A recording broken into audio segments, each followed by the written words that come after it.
नमस्कार दोस्तों, आप देख रहे हैं एक कदम मुसहर समुदाय की ओर। मेरा नाम ब्रिजमोहन कुमार। अभी हम लोग बिछिया गांव के बगल में रोड पर खड़े हैं, जो रामगढ़ नहर जाती है उसके सामने। हमारे साथ एक शख्स हैं, उनसे बात करेंगे और दशरथ मांझी के बारे में जानकारी लेंगे। तो सर, सबसे पहले आपको बहुत बहुत धन्यवाद हमारे चैनल पर जुड़ने के लिए।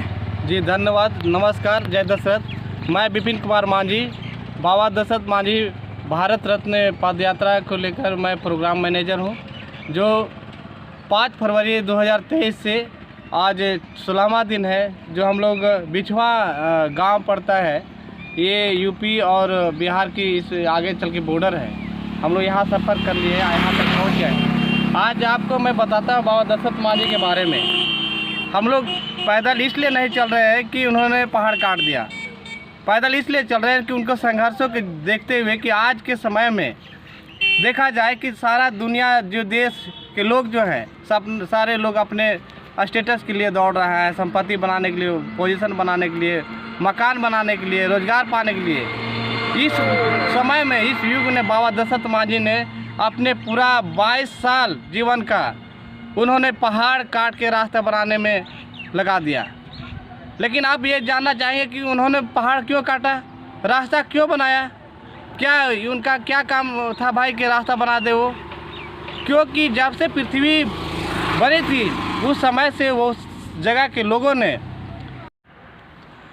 वहाँ के आसपास के लोगों ने शिक्षा से दूर था, रोजगार से दूर था, स्वास्थ्य से दूर था। ये सारे समस्याओं से, आपको पुलिस प्रशासन व्यवस्था से दूर थी। वहाँ के लोग ये सारे चीज़ों से वंचित थे, जिसके कारण है कि समाज बहुत पिछड़े पैदान पे जा रहे थे। बाबा दशरथ मांझी ने उन लोगों के लिए, उन लोगों को नया जीवन खोलने के लिए, सरकार से रास्ता जोड़ने के लिए, शहर से शिक्षा प्राप्त करने के लिए, वह पहाड़ के जो रास्ते में बाधा बन रही थी, उन्होंने उसको काट के वो रास्ता बनाया। आज ये देखिए कि वहाँ के सारे लोग सारे चीज़ों से जुड़े हुए हैं।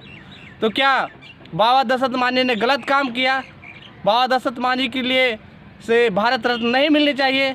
और आप क्या चाहते हैं देश के लिए, किस तरह चाहते हैं, समर्पण चाहते हैं? अगर बाबा दशरथ मांझी समर्पित नहीं है, पूर्ण रूप से समाज सेवी नहीं है, इन्होंने देश के लिए सेवा नहीं किया, निष्पक्ष होकर काम नहीं किया, तो आप ये सवाल है कि कैसे लोगों को भारत रत्न मिलना चाहिए इस देश में? हम ये सरकार से सवाल करते हैं। और अगर इनकी कार्यों में दम है, इनकी सहनशीलता में दम है, इनकी प्रेरणा से अगर आपको कुछ सीख मिलती है, तो हम भारत सरकार से मांग करते हैं कि उन्हें भारत रत्न से सम्मानित किया जाए। जय हिंद, जय दशरथ। बहुत बहुत धन्यवाद सर जुड़ने के लिए। Thank you.